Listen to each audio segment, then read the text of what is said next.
So hello guys, આજે ગણપતિ બાપાનું કરવાનું તો આપણે ફાઇનલી વિસર્જન. તો ગાઈસ આપણે જ્યાં ગણપતિ બાપા બેસાડ્યા હતા ત્યાં વાસમાં આવી ગયા હતા અને પછી આપણે ગાઈસ કરી દીધો ડિસ્કો રમવાનું.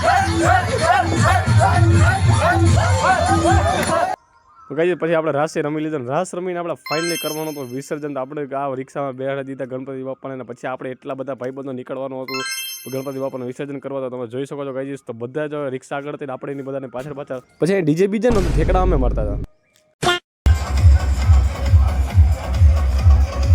જ્યાં તો આપણે રસ્તામાં આપણો ભાઈબંધ પણ ભેગો થઈ ગયો, એ પણ વિસર્જન માટે જતો હતો. પછી આ ભાઈ તો ફૂલ આખા હતા ભાઈ.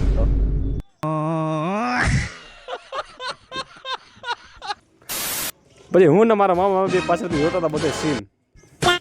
પછી ત્યાં આપણે આરતીભાઈના દર્શન થઈ ગયા. હાથીના દર્શન કરીને આપણે પછી જો તમે જોઈ શકો છો આખું ભવનાથ ભાઈ વિસર્જન કરવા જ આવ્યું હતું આજના. પછી આપણે ફાઇનલી આપણી મૂર્તિ લઈને કરવાનું હતું વિસર્જન. તો વિસર્જન માટે જઈ આવ્યા અને ત્યાંથી પછી આપણે આવી ગયા ડાયરેક્ટ દામોર કુંડમાં નાવા. ત્યાંથી આપણે પહોંચી ગયા ડાયરેક્ટ ઘરે 5 hours later. પછી કઈ સાંજે લેવા નથી, બધાને પ્રસાદી જેવા કઈ મોઢા નતા, બધા બેઠા હતા જમણવાર કરવા માટે. તમે જોઈ શકો છો કઈ જમણવારમાં તો આપણે એટલા બધા માણસો બેસી ગયા હતા ને પછી આપણે જો એટલી વસ્તુ હતી જમવામાં. પછી કઈ આ લોકો રાઈટના પણ થાય કે નતો, તો ગાઈઝ આ લોકો રાઈટનામાં ડિસ્કા અને ટીટોડ રમતા હતા ગાઈઝ, તમે જોઈ શકો છો.